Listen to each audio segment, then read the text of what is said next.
welcome to the C Word, the Conservators podcast. Today is our Halloween special.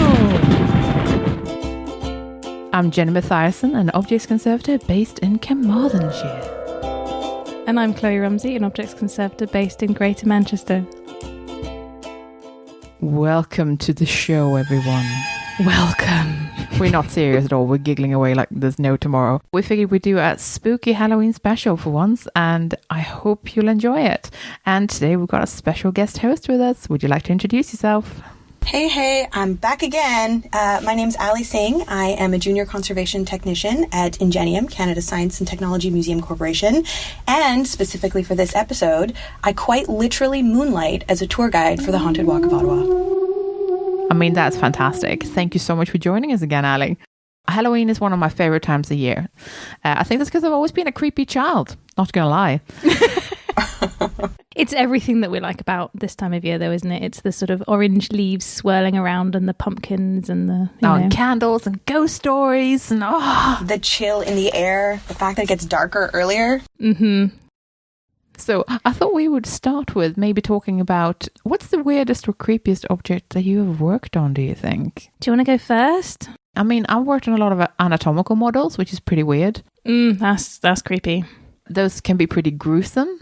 Worked on fluid specimens as well to some degree, which people do tend to find really, really creepy. I don't really mind. I kind of like things in jars. Things in jars entertain me. I kind of like it. I like things in jars as well. I think people get very upset with some things in absolutely. jars. So, which is totally understandable. Yeah, absolutely. It's just like, oh, pickled things.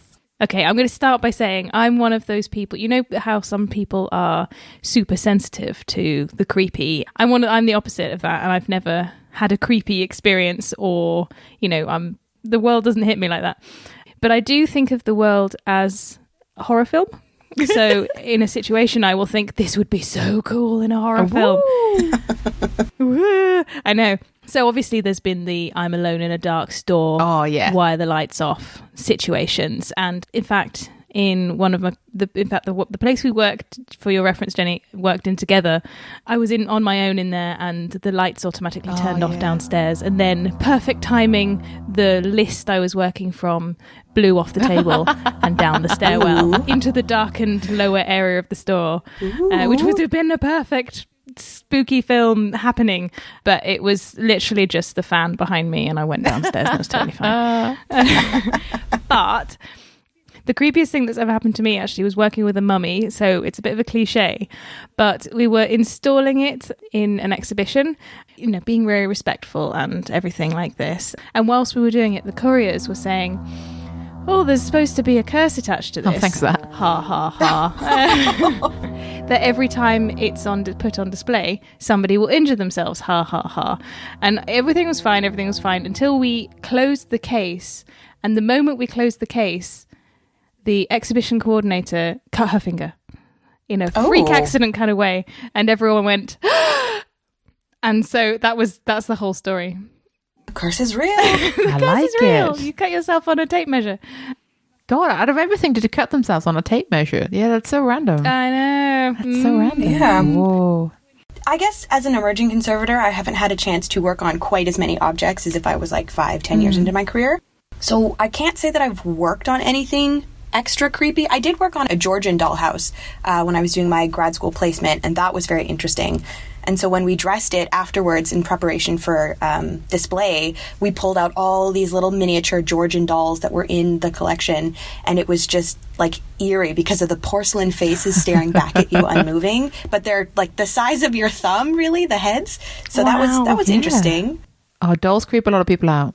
Dolls do creep a lot of people out. But I've definitely had the opportunity to be around and handle spookier things, and I have definitely had a lot of experience in spooky places. So I suppose I'm almost on the opposite end of the spectrum as Kloe on this particular occasion, on just because like I've grown up in haunted houses. I've definitely had encounters. Oh my god, I didn't know that about you. Yeah. Oh my god, I thought you were a scientist. I want you to shake my skepticism, like Mulder versus Scully. I did ask people what kind of creepy collections they've worked on, and I thought it was really fun to kind of get a sense for what people may find creepy or unsettling to work with, as conservators and collections people. And sure enough, spirit specimens came up, human remains came up, natural history to some degree. Like a bad taxidermy job? Really terrifying also. Apparently, like, a lot of people find it really unsettling to have like an animal frozen in time. Like, a lot of people find that really unsettling. And that's definitely a reaction we used to have in one of my workplaces, where natural history tended to be Marmite to people. So it was either they really loved it and wanted to see more, or they were horrendously frightened of it. There was no in-between ground. And that actually reminds me that I recently saw a message on, I think, Nat's Gas mailing list, where someone was bringing up that they found it problematic that in Halloween times, a lot of people on social media were treating natural history as being really creepy and really haunting and like that sort of thing. And they thought that I was kind of clashing with the kind of idea that it's supposed to bring the kind of beauty of nature and being like important scientific specimens like that. That was a clash there of like finding something creepy and it's supposed to be beautiful. I think both can coexist. Like, you can find something beautiful and creepy, I think. Is that because of the 1800s vibe though? If there was a haunted time. That's a really good way to put it. Yeah. That people, everything associated with it. I like it. But yeah, I just thought it was an interesting kind of thing to think about. Medical collections came up, unsurprisingly.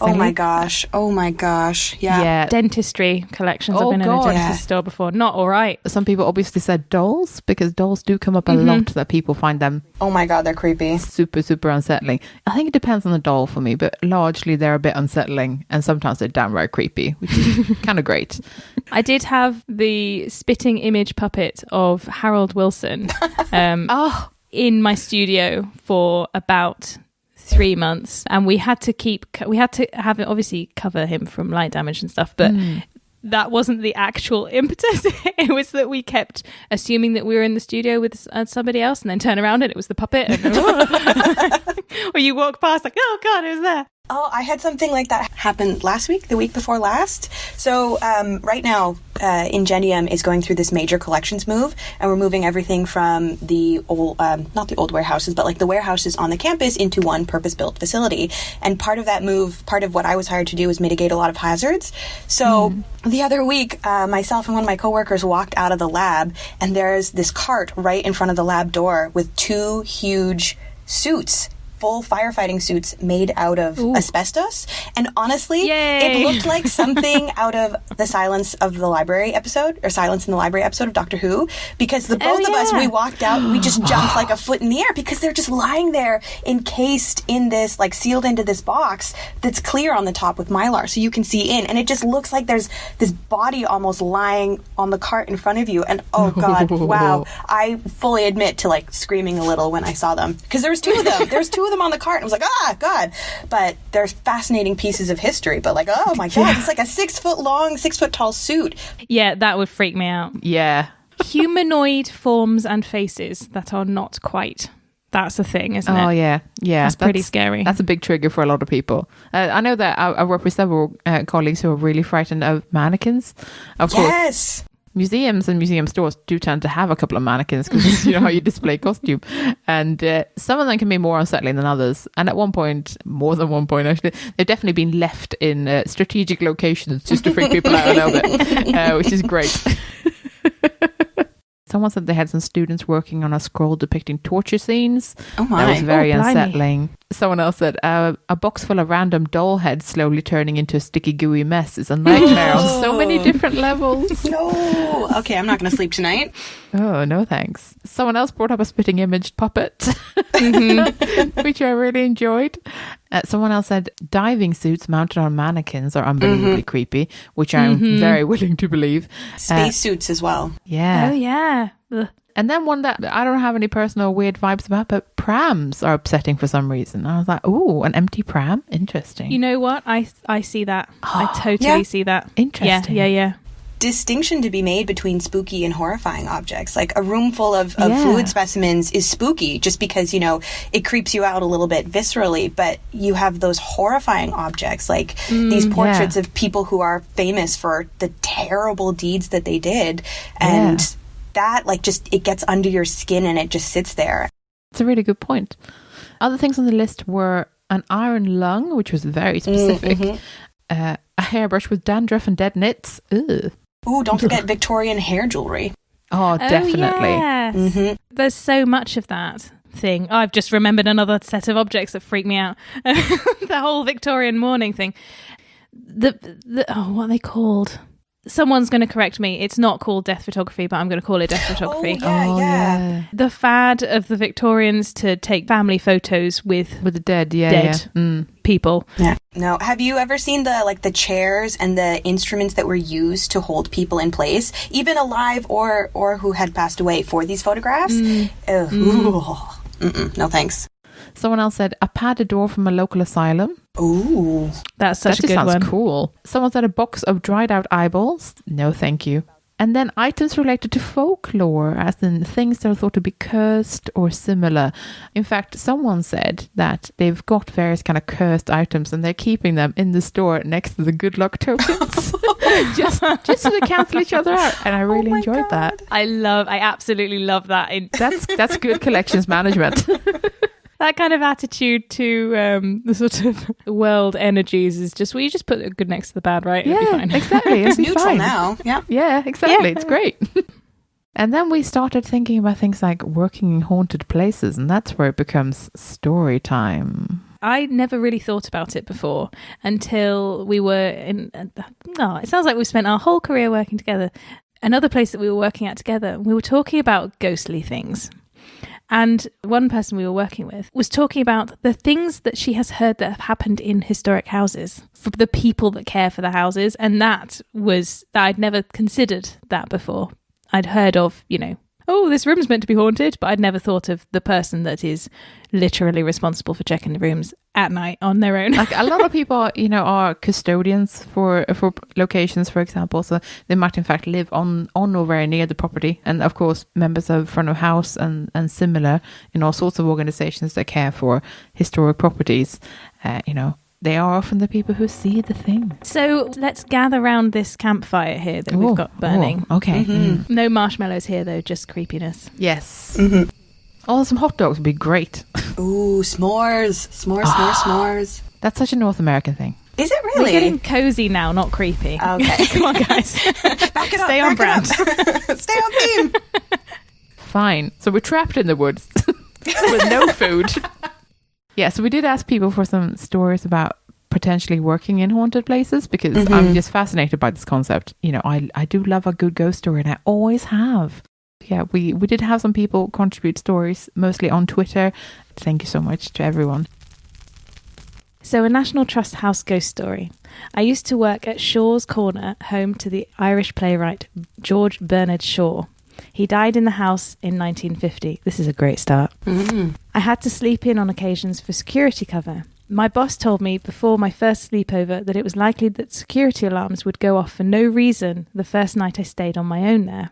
Fire and security alarms do go off for all sorts of reasons in old houses, so I didn't take much notice. First night I stayed, a friend was with me and nothing happened. The second, when I was alone, the security alarm did indeed go off for no reason. No bad weather or anything. That was the first incident. I often worked alone in the house, small staff at a time during the winter clean. I heard a few times piano keys being played. Oh, God, here we go. George Bernard Shaw was a keen pianist. Again, I was alone in the house. I think other people had had this happen to them as well. Third incident, again sleeping over. I had popped out of the house in the evening and on my return another unexplainable thing happened. You enter the house through the front door, which is locked, through another door, a fire door, so always closed, and had never been locked in my time there, which you have to get through to get to security panel to deactivate the alarm. I went to go through the second door and it was locked. Wouldn't open. It worked perfectly fine when I left. Nothing wrong with the catch or the lock. I didn't even know which key to unlock it with, as it had never been locked before. Luckily, a key on my bunch did unlock it, and I got to the alarm before the police arrived. God, that's tense. That nightmare on its own. Yeah, makes me feel. I checked with all the other key holders to make sure no one had been in, and they hadn't. The door wasn't damaged in any way, just locked. George Bernard Shaw has a mischievous sense of humour, so I did think he was having a laugh with me. I do believe in ghosts and spirits, and to this day I've no other possible explanations for the incidents. Ooh, I like it. Come on, George. It's dangerous. You know what they should have done? They should have knocked on the door. Ooh. Oh, really? As a tour guide for the Haunted Walk of Ottawa, we actually have 3 cities, Toronto and Kingston as well. And we have a Slack channel where we share real hauntings that are happening. And one of my Toronto co-workers shared a story a couple of days ago saying that she was trying to take a group through a building that typically has all the doors open, and one of the doors was closed. And so later the evening, when she had another tour, she took that group into that building, tried to get in, but the door wouldn't open. So she tried knocking, and it swung open. Ooh, I love it. So maybe if you come up against a locked door, that's what you need to do. It's so great that you're saying that, because I've been reading a book that was actually recommended to me in the Twitter thread that started all of this. It's a book just called Ghosts, and it's a National Trust book. And in it, there are so many great stories about different National Trust properties. Each section is kind of a mix of like the history of the house, the relevant kind of ghostly facts, some encounters and some folklore. So it can be modern encounters, or it can be ones that are kind of historic and written down and that sort of thing that have been found through our archival research. So it's super interesting, and I'm really enjoying it. I haven't actually finished it yet, but there are several bits here that I'm going to read out in a little bit.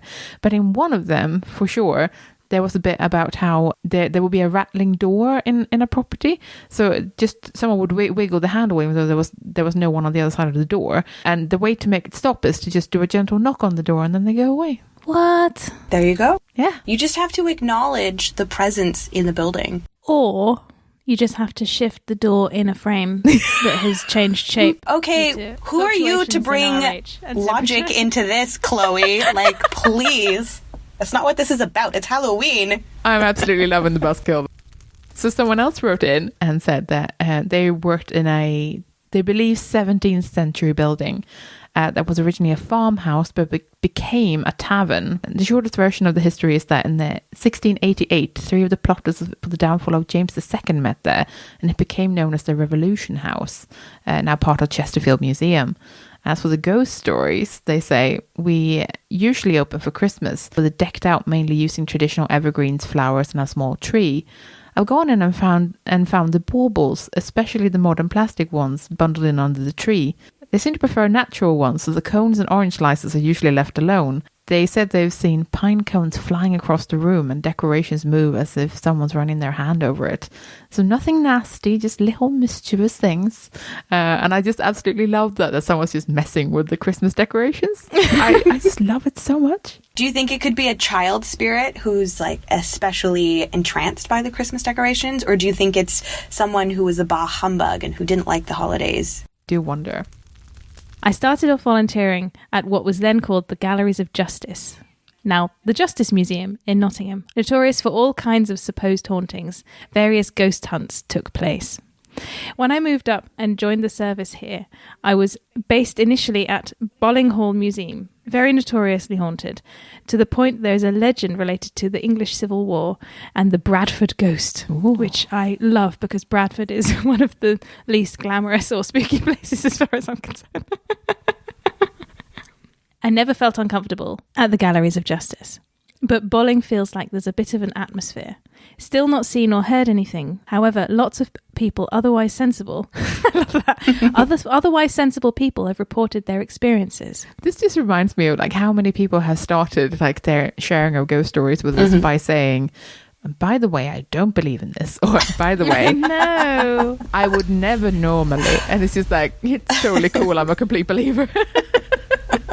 Though then this person goes on to say, the closest thing that they got to was being in the office with another colleague and locking up in the winter. They heard a disembodied voice. Oh, I mean, that's pretty spooky what to begin did the with. voice say? I don't know. It's not said. Dum, dum, dum. Dun, dun, dun. I mean, some places just have that kind of natural vibe to them, don't they? storage rooms full of mannequins, the agricultural warehouse early in the morning when you're the first one there and the lights are off, fluid specimen storerooms, you know. Yeah, all the best haunts. I'm kind of amazed that there's not more ghost stories set in museums, etc., because we do work in some tremendously spooky settings sometimes, don't we? I bet if you looked hard enough, there's probably a whole niche subgenre of like horror fiction books, like the Penny Dreadfuls that are set in museums. I would not at all be surprised. Oh my God, if someone knows about that, if there isn't, let us know. Get writing, please. That sounds amazing. Yeah, clearly bestsellers in the making, right? So then we had some people writing in saying things like the museum where I work has allegedly had some sightings. There was even a survey conducted a few years ago by some local enthusiasts. I read the report alone in the office and felt a little spooked. Yeah, I would definitely feel spooked from that. Yep. Like, definitely. And someone else said, people say that one of the buildings at the museum where I work is haunted by the founder. She does state that she's completely non-sensitive to ghosts, so she has no idea, and doesn't think she'll ever see him. But so in Ottawa, a lot of our heritage buildings are 19th century and later, and one of the most notorious buildings here in Ottawa is the old Carleton County Jail, which is today the Ottawa Jail Hostel. Yes, you can actually pay to sleep there at night, and this is considered one of the most haunted buildings in the city. And let me tell you why. In the early hours of April 7th, 1868, Thomas D'Arcy McGee was brutally murdered on the front door step of his boarding house on Spark Street.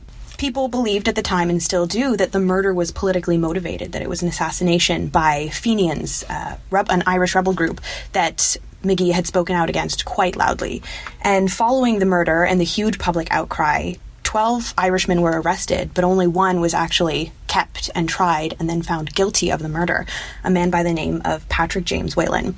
And he was found guilty on what today is considered to be incredibly circumstantial evidence. And his whole time in jail and then leading up to his execution, because he was found guilty and then sentenced to hang by the neck until he was dead, was spent at the Carleton County Jail. And so today we take people through the old jail, specifically up onto the 8th floor, which is basically the historic floor of the jail. It's been left largely untouched, and it is considered the most haunted floor in the building. And while up there, over the years, so many people, tour guides, visitors, guests of the hostel, have had so many strange encounters. For a while in the 70s and 80s, it got so hard to keep people up there at night that the hostel decided that if you made it through the night, you could stay for free. Ooh. For several decades, they stopped this because so many people would go running, screaming in the middle of the night, waking guests, that it became too unpopular of a place and it was just too disruptive. Well, they've since reopened the floor to guests to stay on. So now if you really did want to stay in a haunted place, people stay on the 8th floor and they sleep in these single-person cells. So many strange things have happened on the 8th floor. I've had several experiences myself. One of the first experiences that I had up there it occurred maybe 5 or 6 months after I started giving tours. I was a hardcore skeptic when I became a tour guide. And since I have changed my leaning, let's just say, there was a time I had a group of about 10 or 11 people up there on the 8th floor. And back in those days, we told the story of Patrick Whalen while standing in front of the single-person cells. And just as I'm about to say his name, I feel 2 hands grab the side of my jacket and pull basically straight up. I felt as if I was lifted right off my feet. Now I was standing in front of an open cell, so immediately I began freaking out, but I knew I needed to finish the story before we could move on into the next space. So we carry lanterns as guides, and I bent down, I picked it up, and I crossed the hall so that my back was against the windows, and I put my lantern down and tried to compose myself and speak again, when I noticed that the cloak that every haunted walk tour guide wears was lying on the ground behind where I had been standing. Mm-hmm. Immediately, I began apologizing to my group. That my cloak fell off, that's what had moved my coat. I just imagined that I had been lifted. So I pick up my cloak, my hands are shaking, I'm trying to put the tie back together. And this gentleman on my tour, he looks at me a little funny. And then he looks over at his friend, and his friend starts nodding back at him quite vigorously. And this gentleman looks back at me and he says, "Aly, I don't think it was your cloak." I'm still shaking. The adrenaline is still rushing. And I said, "Well, what could it have been? My cloak fell off. I felt my jacket move. That's the way things go." And he said, "No, your cloak fell off before you began speaking. Whatever you felt, well, you'd already been talking for a while at that point." Oh, I like it. I was about to say the name of Patrick Whalen. Was it Patrick Whalen? Who knows? Was it another ghost of the hostel? Who knows? And every year at Halloween, I get left up there by myself, and I just, oh man, I can't do it. This past Halloween, we do this thing where we have like a jail guard, essentially. One guide is up there at night, making sure that groups are moving through the space as they're supposed to, that no guests are coming up, because we actually have exclusive access to that floor for several hours in the evening. And I was the jail guard for several weekends during October last year. And this one evening, I was up there alone. There was about 30 minutes between the tour that had just passed and the next one, and I heard the water start running in the bathroom. So I thought, well, this is a little strange. Maybe someone snuck past me. And so I walked all the way down the hall to the bathroom. But the toilet stalls were empty. The sink was off. The light was off. The toilet, there was nothing coming from the bathroom. So I thought, okay, maybe someone snuck into the shower room. And I walked all the way around to the other side of the cell block. And again, the lights were off. There was no water running. I even touched the walls in the shower stalls. They were all dry. But I swear to you, standing there in the shower room, it sounded as if water was running right next to me. Even at the end of the night, I snuck up to the 9th floor and I turned the water on in the bathroom there, and then went back down to the 8th floor to see if maybe it was just a weird echo.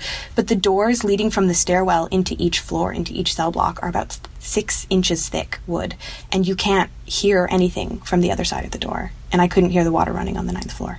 I have no skeptical explanation for that at all. You know what? I don't like being in that building by myself, but it is an absolutely fascinating building, and the stories attached to it. Whew, man, your hair curls. We started doing paranormal nights at one of the places that I used to work, and it was kind of a long time coming. People weren't sure if it was like tasteful or if it was going to be popular and that sort of thing. But we started doing them, and actually they were an absolute hit. I always volunteered to work them if I could. They would run from kind of mid-evening to very early morning, and then we'd lock up and go home. One of the things that happened was that it's actually relatively uneventful. I've gone on one of the tours, and it was very, very fun and intriguing. And I've also just been the person who sits on the front desk or in reception, so people can come and ask questions if they need to break away from the tour and they just need the loo or something, and just kind of watching the CCTV. Basically, the loos are just a short walk away from there, and no one gets past without me seeing them. The hand dryers in the loo started going off for no reason regularly, and I was just like, thanks for that. What a perfect time for that to happen. I'm not freaked out at all. So the feeling of being grabbed, Aly, have you had anything like that before or since? I'm just trying to think. The jail is definitely an incredibly spooky place, and it's very common for visitors, especially female visitors, to feel as if their hair is being pulled on, their clothes are being pulled on, their ankles are being grabbed. It's a largely uncomfortable place that way. I've had moments where I could have sworn I felt something touching my ear, and this was in the pre-mask era, so there wouldn't have been anything touching my ear save for my hair, but I could have sworn I felt something like tickling right behind my ear. What else? Oh, in Death Row. This one always gets me. Death Row is up on the 8th floor. There's 4 cells, and what would have happened is you would have moved from cell 1 to 2, 2 to 3, and 3 to 4 as you were getting closer to your execution date, and as the people ahead of you were either paroled or executed. And the 4th cell is segregated by these 2 heavy iron walls with these 2 heavy wooden doors. So the prisoner in cell 4 was the next to be executed, and they would have had their own personal guard who would have sat staring at them. Every time I move through the jail, I always try to move through cell 4 quickly, because you need to walk right through it if you want to get to Death Row. And every time I'm in there, I always feel as if there's something sitting on my chest. In Death Row as well, I always have a hard time speaking, and I have a hard time catching my breath. So while I haven't had too many cases of being grabbed, I've definitely had physical experiences in different ways in that building and in other buildings in downtown Ottawa as well. Blimey. Have other colleagues had experiences like this that they've told you about? Oh my God, have they?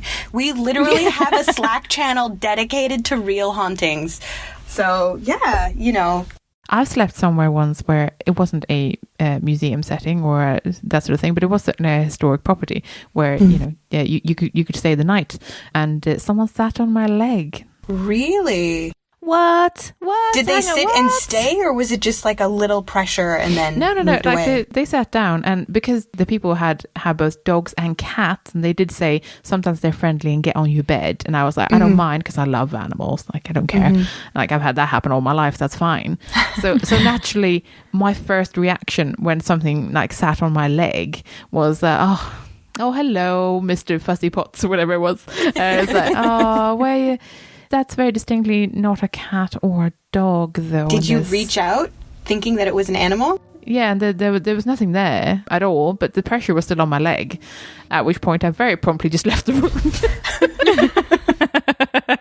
So I appreciate this, a contributor, because she starts with, I am healthily skeptical about ghosts, but I will admit to once, whilst deep cleaning a property, with a few colleagues, I was cleaning the supposedly haunted room alone, and she suddenly felt cold, freaked out, and went running into the room with two of her colleagues. I mean, I would be very freaked out by that, so... Well, quite, exactly. Yeah, sometimes it grips you, doesn't it? Yeah. Well, that's pretty common for ghost occurrences. Sometimes you just need to remove yourself from a situation you're freaking out about, so I totally get it. But it does say that this person was not the only person who freaked out in the building. Yeah, common occurrence. What have you seen and experienced in your house? You know when you see something in the corner of your eye and you're not quite sure if it's there or not, but it happens too often for you not to think that it's there. Sometimes, whilst we had pets, it was really easy to think, oh, it's just a cat wandering by. Except then you wander into the next room and that's where the cat is sleeping. And like, okay, so that's not what that was. Okay, well, that's fair enough. Sometimes the cat would actually play with something that, it was the only cat available, but it would definitely be chasing something or being chased by, just having a bit of a play, that sort of thing. People using doors that have been bricked up, for example. Someone's trying to open a window that's no longer openable. And this is the sort of thing that's like made my dad believe in it, because he's just like, it's impossible. There's no one there. Why is it making that noise? Again, it's been a lot of the kind of corner of your eye kind of thing. Like just like a shape or someone wandering by and that sort of thing, right? I'm pretty sure one is a dog, by the way. Aww. There have been all sorts of strange goings on in that house. So I'm quite open to it happening in all sorts of places. Pretty much got the creeps. Though I have to say it, I'm still a skeptic. Nothing has ever happened to me. And I know that if it did, I would be freaked the out, because the idea of it terrifies me. But I have literally no evidence. I'd say it doesn't happen to all people either. So it might just be a sensitivity thing, So that's the thing. I've stayed in places where I've thought, surely this must be haunted. If there are hauntings, this is it. Like a totally gutted 17th century castle in Italy that I stayed in for a dig once. Surely there must have been hauntings there. No? What other experiences do we have? Cue spooky fire sound effect? Well, someone else said that they'd experienced things at the John Rylands Library. Oh, really? Where's that? It's in Manchester, and it apparently they've got a cloister in the cellars. There's particular activity, which I thought was really interesting. That's interesting, because that's where the conservation studio is. Oh, that's the perfect place for it then. I have never been. Well, you must change that. You don't want to be made to jump, do you, whilst you're working on something, right? No, that's true. Maybe they're respectful of their work. I would hope so. Thanks very much, ghosts. Just, wait till I've put down the thing. Until the scalpel is out of my hands, and then it's all exactly. Cool. Someone said they had a hard time rationally describing their experience at Burton Constable Hall. Many years ago, they heard footsteps where I knew no one was walking, they say. Felt certain that there being a person there, but they went to check and there was no one. So there's a lot of that sort of story where it's like, oh, I was convinced I wasn't alone, and then... Yeah, how much of that is your mind creating noise, and how much of that is actual noise in the world around you? And someone said they've worked and lived in the Tower of London. Oh my gosh. Yes. But they did disappointingly say that they've never seen or heard anything, but they were definitely always careful when they were moving about the place, which I quite like. So, another tweet from a contributor. I worked at one museum that has had several haunted buildings. A few visitors, brackets, at different times and different ages, were known to run out of one of the buildings claiming that there was a dead body in there. What? Oh, man. Now, it might have been coincidence. Then there was that time that a child looked out of one pane of glass in another building and saw a man carrying a lantern in olden-style dress. I love that. Olden-style dress walking towards her. But she couldn't see him through any other pane of glass other than that one. Ooh. There were no reenactors in that day. Ooh. Pane of glass. That's interesting, isn't it? So there is a school in downtown Ottawa called Lisgar Collegiate, and it is one of the oldest high schools in Ottawa, and it's still in use as a high school. Like, there's still kids going there today, and the attic is reportedly haunted. But over the years, this school that first opened in 1874, it's had multiple extensions put on, and one of the additions that was put on included the roof being built out into like a square corner because ice kept falling and hitting people, and it was very dangerous. And there's one window that you can see into the attic from when you look at the face of the building. And people on our tours have looked up at that window and have seen faces staring back at them. They've seen orbs of light moving across the window pane. Someone also says that our office had a little girl ghost who used to look over your shoulder. A visitor knocked on the door one day and asked... No, don't like that. Don't like that at all. Curiosity. A visitor knocked on the door one day and asked if he could come and look around as he was born in the house. And his first question was, is she still here? As they used to play together when he was little. Oh, that's adorable. Yeah, I like that. I like that story. No. So how did they know that there was a ghost looking over the shoulder? That's a great question. I don't know. When you have a presence in the room with you, you know. Like, you can feel it. You may not be able to quantify what it is, put a name to it, but there's this thing on the edge of your consciousness that's like, I'm not alone in this room. Someone says, not open now, unfortunately, but I'm sure we used to have occasional visitors keeping an eye on things at the Waterways Museum, like moving rope displays about and making himself known that he was there at night. Is that just ghosts of the workers thinking, you've done it wrong? Well, you know what? I read another story, and that was definitely in this book that I'm going to read out a bit about, where a collections manager somewhere decided that it would be nice to hang someone's hat, because it was the woman who'd lived in that particular area of the house, hang her hats like jauntily off some antlers that she'd put on the wall to kind of make it feel more like she'd just left. So they took it out of the designated like place where they lived, which I think was a chest of drawers or something like that, and then they hung up the hats, and they locked up the room, and they went home, and then straight away in the morning the hats were back in the box, and it happened 3 times before they realized that maybe she just doesn't like the hat being on the antlers. Oh my god. And it was definitely her hat, because there was also the additional detail of there's a photo of her wearing the hat that was on the mantelpiece. And the 3rd time, when they decided to stop hanging the hats up, she'd also packed away the photo, which was fantastic. Where it's just like, stop messing with my hats. Which I'm really, really enjoying. Wow. That's something. Yeah, I know, right? I like that. So has anyone had any experiences of... we've got a number of people saying that they've had ghost inspectors at their place of work. Have either of you had experiences with the ghost inspectors coming round? Yes. Not one-on-one, but I've definitely been in spaces while some have been like setting up, and then like almost immediately afterwards.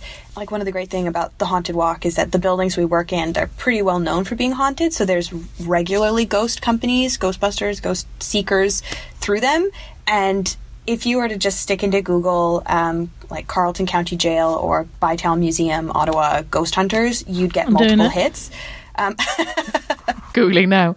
A few years ago, there was some ghost hunters setting up in the jail one night when I was giving tours. And it was interesting because they had put like taped X's on the floor where they were going to put up all their cameras. They were just waiting for our tours to go through before they set them up. And I remember noticing there were a couple of X's on the ground in places that were facing some of the cells. And after the tour was over, I saw one of the ghost hunters and I was like, oh, I noticed you're putting a camera there. And he was like, yeah, absolutely. And I was like, well, you should put one in this cell as well, because we hear stories in this cell. And he's like, oh yeah, absolutely. And so I don't know if they ever found anything that night, because I didn't bother to check because I was too afraid of what they would find. But I'd be interested to know if they did end up putting a camera in the cell that I mentioned. The people are super chill. And in fact, there was one possible haunting just caught on film at Fort Henry in Kingston recently, and it's pretty spooky if you watch the video footage. So I think that's linked on the Haunted Walk social media pages. I think if I remember correctly. What happens in the video? So there's this long hallway, and you can just see at the very end of the hallway what looks like a figure walk past a doorway. And I don't give tours in Kingston, so I don't know the stories quite as thoroughly, but there are several military figures in the past who are thought to still be in the fort, and there's some theories as to who that figure could be, if it was someone who worked at the fort walking past the doorway there. That video, I watched it at 10:30 at night after giving a tour, lying in bed being like, why am I doing this? I'm not gonna sleep. And I didn't. I left my light on all night. It was spooky. So I'd really like to know what it is that we would haunt. I could see us haunting conservation labs in the future. I could I'd be happy a museum with that. storeroom. I think if I got to rattle around the train bay in Ingenium's new building for the rest of my immortal life, that would be awesome. Just jumping from all these historic trains to train cars to some of the cars and some of the larger artifacts. I think that would be awesome. You know what? That does sound nice. Someone else said they helped with the deep clean at Stranger's Hall, and there'd been a couple of occurrences like hearing a piano being played once they had their back turned to it. What is it with pianos? I know. Turned around to remind the volunteer helping me that we won't play with the objects, but there was no one there. Oh my God. I quite like that the immediate response was, no, don't touch. Oh, shit. Don't touch that. Oh, you weren't. Okay, that's good. I can see myself being the ghost that haunts my studio, and no one knows I'm there apart from just next to your ear. Put some gloves on. And then that's it. Royster Museum says we're supposedly haunted by a woman named Elizabeth. We know she died here when the building was a Sunday school in 1900. Reports of her death were in the local paper, and some volunteers say that they've seen her. True's Yard Museum says we're supposed to be very haunted. One paranormal team told us that we had 38 ghostly residents. There's a lot of spooky happenings, slamming doors, sightings, even one incident of a proper see your breath sudden temperature drop. Ooh, interesting. Someone else said that they worked at Baddesley Clinton Hall, which is apparently very haunted, with at least 3 ghosts. They've got a whole document on them, and quite often people messaged us with photos of the supposed apparitions. I love it. Someone else at Museum of London Docklands, ghosts of dockers reported by visitors, including staff, including one that was visible only from the waist up as it was walking along where a waist-high barrel would have been. These are some fantastic stories. I'm going to link to this entire Twitter thread because it's amazing. And there are probably bound to be ones that we haven't read out, but they are absolutely fantastic. I just thought I'd read a couple of quick ones from the National Trust book that I've been going on about. Please. I saw 2 that were conservation related. And I was just like, I love it. Oh my God, yes. Let's see. This one's for Belton House in Lincolnshire. A gentleman in black and with golden lights have been seen on a couple of occasions in recent years by members of staff. There are stories of a ghostly housekeeper who observes conservation cleaners as they go about their duties. In fact, when the National Trust first took on the house, one of the ladies who worked for the family claimed to particularly enjoy cleaning in the chapel drawing room, as she took pride in the sensation of being scrutinized for her conscientious work. I love it. Oh my God. People from the past appreciating your hard work. How nice is that? This one's my favourite. This one's from Blickling Hall in Norfolk. In 1970, 2 deliverymen drove up to Blickling Hall to return a painting which had been sent out to specialists for conservation and cleaning. There were only 2 staff on duty in the house that day, and they directed the men to the dining room, while they struggled to relock the outer doors. The deliverymen returned to the entrance and, on being asked if they needed a signature to acknowledge receipt of the painting, one replied, "Oh, no, the lady signed for it. The lady in the dining room." No. The administrator asked to see the paperwork, on which no signature could be seen, but both men were adamant that although she hadn't spoken to them, the lady, who was dressed old-fashioned, something white around the neck, had taken receipt of the painting and signed for it. What? On investigation, the dining room was found to be empty, as was the whole building apart from the 4 mystified men. Against the wall was propped a newly returned painting. the famous digitally portrait of Elizabeth I, the only child of Anne. What? I just wanted to be involved. Though, if you were art handlers, would you allow just any person that happened to be in a room just say, can I sign for this? Just to rock up and do that. But yes, there are many excellent stories about ghostly happenings in the places that we work, which I really enjoy. I thought we'd just end on, before we go to like the other fun bits in this episode, I just thought we would have a quick think about what would be a fun conservation themed Halloween costume, because I think that would be quite entertaining. Well, do you want it to be like something that's scary? I mean, because you could be like the Ecce Homo, Monkey Jesus. You could. That's a great idea. Yeah, yeah. A poorly restored painting would actually have been quite genius. Go as a jar of like wheat starch paste that was left in the fridge way too long, if you wanted to get really kind of technical. Any of the agents of decay, right? I'd wrap myself in sellotape. I just hate it so much. You could be a sellotape mummy. Yes, and I would wrap it so that the sticky side was on the outside. So I'd just like bang into people and be like, yeah, sticky residues, bitches. Oh my God, you could pretend to be like a plastic figurine that's like partially melted. Yeah. Oh, I love it. That would be like a half melted Barbie or something. That's phenomenal. Oh my gosh. Oh, you could just be a giant carpet beetle. That's a good one. Yeah. I feel like a moth is easier to do. Oh my God. Unless you're round like me, you're not really the right shape for a beetle, I feel. I bet I could make a pretty elegant moth costume. I've definitely got some gold sparkly fabric. I bet you could, in fact. Are there any other stories from Aly that you'd like to share? Because I feel like you're bursting with them. I'll end on a bit more of a funnier note, I suppose you could say. I once had a tour group accuse me of being attacked by a ghost when that was not quite the case. Okay. So a few years ago at Halloween, we were running tours through the Bytown Museum, which is actually the oldest stone building in Ottawa. And one of the things that we highlight up there in the museum collection is the death cast of Thomas D'Arcy McGee's hand, who is the politician that I said was so horribly murdered at the top of the episode. And so we take people through that building to give them tours every once in a while. And so we're walking down the hill toward the museum when all of a sudden this woman in my group behind me screeches so loudly, "Oh my God, is that blood?" Oh. And I turn around and I'm like, what? And there's like drips on the ground coming out from like behind me from under my cloak. I lift my hand up and I realized my hand is covered in blood. And I was like, oh my gosh. And the woman on my tour who screeched like practically fainted. She went weak in the knees and her family member grabbed her and held her up. I hadn't actually been attacked by a ghost. I had sliced my finger open making dinner earlier that evening and the bandage had just come undone. Oh no. You should have totally played it for everything it had. So then my first thought was, well, that's not good, because I really probably should have gone to get stitches, but I didn't realize how deep it was until it kept bleeding later on. But I was like, oh, okay, well. And people were like, oh my God, the ghost got you. And we hadn't even gotten in the building yet. I was just bleeding all over the hill. Do, by the way, everyone check if there are any kind of local ghost tours happening around this time of year, especially. There might be socially distanced ones that you can go on.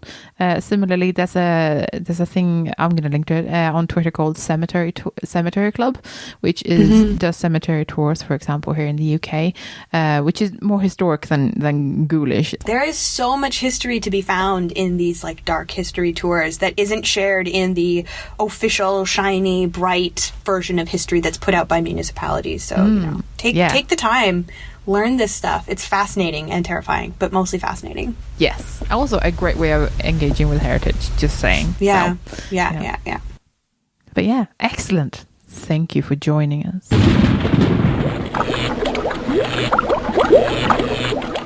Good evening and welcome to a Halloween edition of the Benchwork Bar. As always, I'm Amanda Richards, and tonight we'll be making the workers come. What you'll need for this cocktail is gin, sweet vermouth, Campari, Chambord, grenadine, and club soda, a squeeze of lemon. All right, let's get started. So you're going to start with a shaker of ice, and we will put in 2 ounces of gin.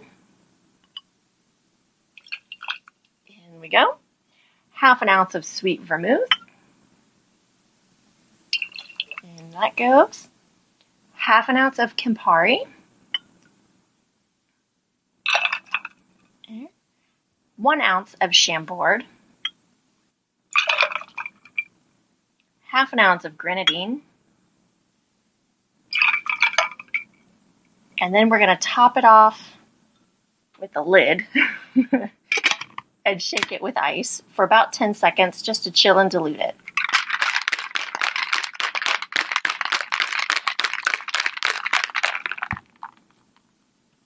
All right, and now we will go ahead and strain it into our beaker. I am using a 200 milliliter beaker. There we go. And then we will add in a squeeze of lemon and then top it off with club soda. There we go. And then what we'll do is we'll decorate it with a sugared severed finger. So there you go. There's your workers' comp. Have a happy Halloween.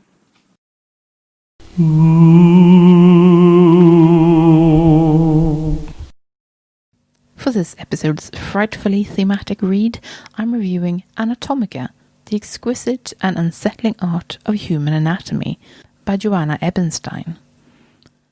This is a 2020 production from Lawrence King Publishing.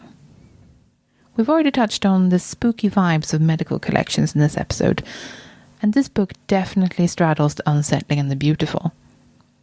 If Morticia Addams had a coffee table book, this would probably be it. This isn't a book to read so much as it is to drink in. There's plenty to read, don't get me wrong. Each illustration is actually carefully annotated in a way that really provides a lot of context and depth for each selected piece. It's surprisingly in-depth and easy to dip in and out of. It's a book you can browse, like a good exhibition. You don't have to read it cover to cover, although you can, but rather you can wander around the book and read the labels that really take your interest. It's not necessarily a book for conservators as such, although I would say that it's probably for anyone who's an enthusiast of medical science. Definitely anyone who likes slightly creepy collections, because some of them are really, really unsettling. Definitely for people who work with medical collections, if you know any of those. And I would definitely consider recommending this book to people who are either medical students, medical professionals, or in fact just that morbid friend that I feel like we all have. It's definitely not a book for the faint of heart. It is obviously graphic because it's about anatomy, so it's gonna have all those bits that you probably didn't even want to know that you had, but they are beautifully illustrated. We're talking about some really amazing art. It ranges from the haunting to the comedic, and I really like that it has that range. It's hard to do this book justice on the basis that it's a very visual book, and this is of course a spoken word medium. It surprised me how much I enjoyed it. It's mesmerizing, and I can probably sit and flick through it for quite a few hours. It's a hefty book. The version I have is in hardback. It might only be available in hardback, I haven't actually checked. Sumptuous and scary all at once, and an absolute steal in my opinion at £25. We'll pop some links in the show notes as usual, and you can have a look for yourselves. It is a wonderful compendium of human anatomy illustrations. It is divided into different sections of the body, so if you only fancy seeing feet and legs, you can. It's a layout choice that makes a lot of sense in terms of just trying to split up the enormous amount of really beautiful illustrations into something that's a bit more structured. The research that has gone into this is tremendous, and I absolutely commend the author for putting this together, because it's an absolute work of art in and of itself. So yeah, the book has 272 pages, and nearly every single one is drenched in pictures. It's beautiful, but as I said, not for the faint of heart. I can't think of a better book to have looked at for this Halloween episode. Maybe an excellent Christmas gift for your really, really creepy friend. Come on, we all know we have one, and if you don't, maybe you're that person.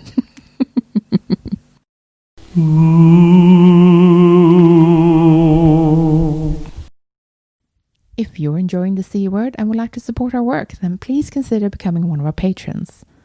For as little as $1 per month, you can help us keep our episodes online and more of them coming.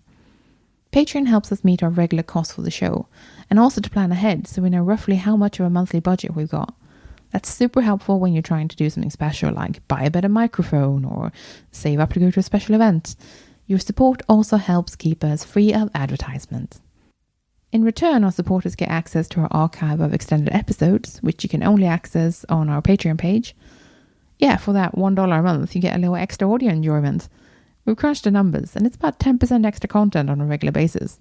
Well, that's not bad for less than a cup of coffee, eh? If supporting us sounds like something you'd like to do, then head over to patreon.com/thecword and join our bunch of absolute champions.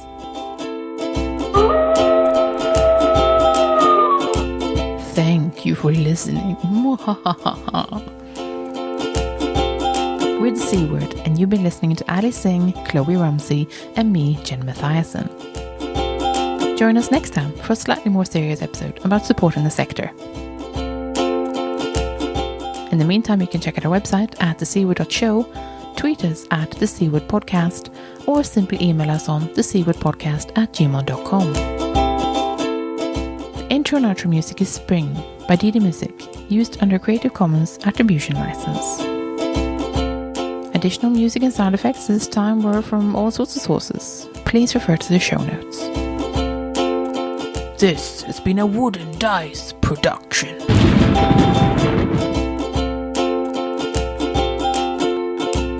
The idea that there aren't any modern ghosts is probably false. It's just about what kind of relationship you have with them, I guess. So to us, they're ghosts because we don't know who they are. So maybe the lack of information is actually part of this. Do you think people would go get it? Disassociation is an agent of decay. I've cracked it.